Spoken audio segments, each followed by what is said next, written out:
NFT दोस्तों, आप लोगों ने रिसेंटली एनएफटी ब्लॉकचेन में किसी ना किसी चीज का तो नाम सुना होगा। यानी कि जैक डॉर्सी अपना जो पहला ट्वीट है वो बेच रहे हैं, काफी सारे लोग डिजिटल आर्ट पेंटिंग्स बेच रहे हैं और एनएफटी का यूज करके बेच रहे हैं। यहाँ पे मैं एनएफटी की बात कर रहा हूँ, एनईएफटी की नहीं, जो बैंकिंग ट्रांजैक्शन में होता है। क्योंकि एनएफटी मार्केट में टेक्नोलॉजी की दुनिया में एक ऐसा टर्म निकल गया है, काफी ज्यादा यूनिक है, लेकिन इसको बारे में लोगों को ज्यादा अच्छे तरीके से पता नहीं है। तो इस वीडियो में एक्सप्लेन करते हैं एनएफटी यानी कि नॉन फंजिबल टोकन्स को।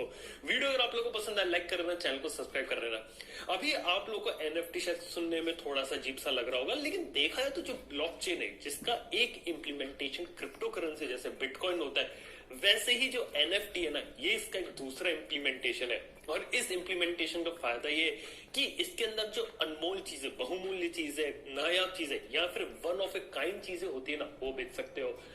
वन ऑफ ए काइंड का मतलब क्या होता है? सिंपल सी बात है कि एक चीज है वो दुनिया में एक ही एग्जिस्ट करती है, जैसे दूसरी नहीं।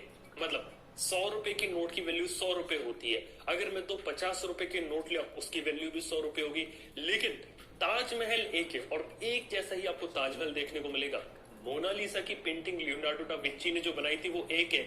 आप ऐसी डुप्लीकेट पेंटिंग क्रिएट कर सकते हो, उसकी फोटोग्राफ ले सकते हो, लेकिन एक ही मोनालिसा रहेगी ना, ताजमहल भी एक ही रहेगा ना, आपको इंडिया गेट भी एक ही देखने को मिलेगा, गेटवे ऑफ इंडिया, ये सारी चीजें एक ही देखने को मिलेंगी।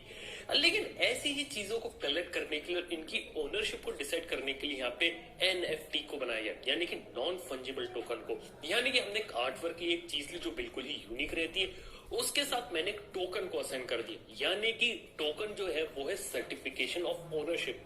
यानी कि जिस किसी के पास वो टोकन रहेगा वो ओनर होगा उस पर्टिकुलर प्रॉपर्टी का। अभी कोई सी भी चीज हो सकती है, एक गाना भी हो सकता है, किसी ने एमएस पेंट में कोई पेंटिंग बनाई, उसकी ओनरशिप भी हो सकती है वहां पे, और कोई सी भी चीज हो सकती है। जी हाँ, और यहाँ पे इस टोकन को स्टोर किया जा रहा है ब्लॉकचेन के अंदर। ये सबसे सही बात है। यानी कि क्या किया इन लोगों ने कि एक चीज ली, उसके साथ एक डिजिटल टोकन को असाइन कर दिया और उस टोकन को स्टोर कर दिया ब्लॉकचेन लेजर के अंदर।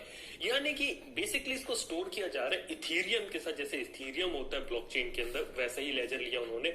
लेकिन बात यहाँ पे ये है कि जिस तरीके से ब्लॉकचेन काम करता है ना, तो उस तरीके की जो ओनरशिप है वो डिसाइड हो गई। सिंपल लैंग्वेज में इसको एक्सप्लेन करने की कोशिश करता हूँ मैं आप लोगों को कि मान लो किसी ने एक पेंटिंग ली, उसके साथ एक टोकन को असाइन कर दिया, उस टोकन को जो ब्लॉकचेन का जो लेजर होता है वो लिख लिया। और जिस तरीके से ब्लॉकचेन टेक्नोलॉजी वर्क करती है, डिसेंट्रलाइज्ड है, उसकी जो मल्टीपल कॉपीज है वो आपको दुनिया भर के अलग अलग कंप्यूटर्स में देखने को मिल गई, जिससे ये पता चल गया कि ये जो पर्टिकुलर चीज है ये इस पर्टिकुलर टोकन के साथ असाइंड है।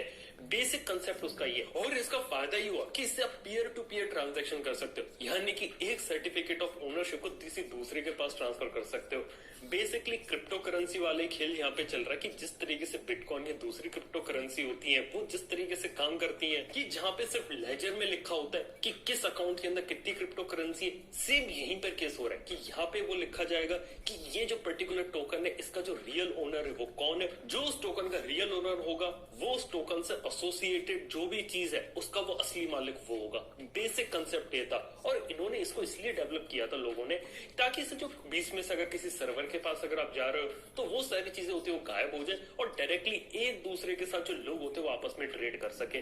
बेसिक कंसेप्ट इसका ये था। इथेरियम के साथ अभी इसे रखा गया, इसका सेपरेट ब्लॉकचेन भी आने वाले समय पॉसिबल हो सकता है। लेकिन सबसे बड़ी चीज ये कि लोग इसको बहुत ही ज्यादा सीरियस ले रहे हैं। लोग अलग अलग पेंटिंग खरीद रहे हैं, डिजिटल वर्क खरीद रहे हैं। यानी किसी ने डिजिटली कोई पेंटिंग बनाई, उसके अलग अलग फोटोग्राफ्स मार्केट में देखने को मिल जाएंगी, लेकिन जो रियल फोटोग्राफ का जो ओनर है ना वो से डिसाइड हो सकता है। जैक डॉर्सी जो कि ट्विटर के फाउंडर थे, उन्होंने जो पहला ट्वीट किया था उसको भी उसकी जो ओनरशिप है वो उन्होंने बेच दी।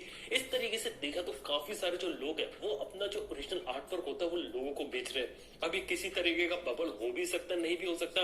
नहीं मैं किसी को रिकमेंड करता हूँ कि अभी एनएफटी जाके खरीदे, क्योंकि बिल्कुल ही अलग ही चीज हो गई, बिल्कुल ही अलग ही कंसेप्ट हो गया। बेसिकली बात की जाए तो एनएफटी को बनाया इसलिए गया था ताकि बीच में जो मिडिल मैन वाली जो चीज रहती ना वो सारी चीजें गायब हो जाए, लोग आपस में जो चीजों का जो आदान प्रदान होते हैं वो कर सके। बेसिकली बार्टर सिस्टम तरीके से चल रहा है कि एक चीज मैंने बनाई, उस चीज को मैं आपको बेचना चाहता हूँ, उसके सारे राइट्स आपके पास हो जाएंगे, तो वहां पे वो एनएफटी के तरीके से यूज हो गया।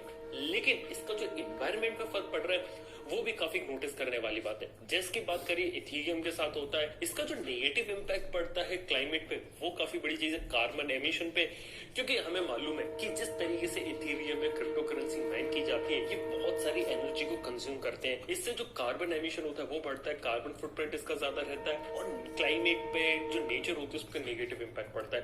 तो जी हाँ, अभी भी काफी बड़ा सवाल हुआ है कि नेचर के लिए कितना सही है कितना गलत है। बाकी इसको सिर्फ इसलिए बनाया गया था ताकि कम से कम समय लगे और कम से कम एनर्जी का यूज करके आप आसानी से ट्रांजेक्शन करो। लेकिन अभी के समय में जैसे इसको इथीरियम से जोड़ा गया है, वैसे जो उसका जो इलेक्ट्रिसिटी का जो यूजेज होता है ना, वो बहुत ज्यादा हो गया है। तो जी हाँ दोस्तों, ये भी काफी इंटरेस्टिंग बात हुई।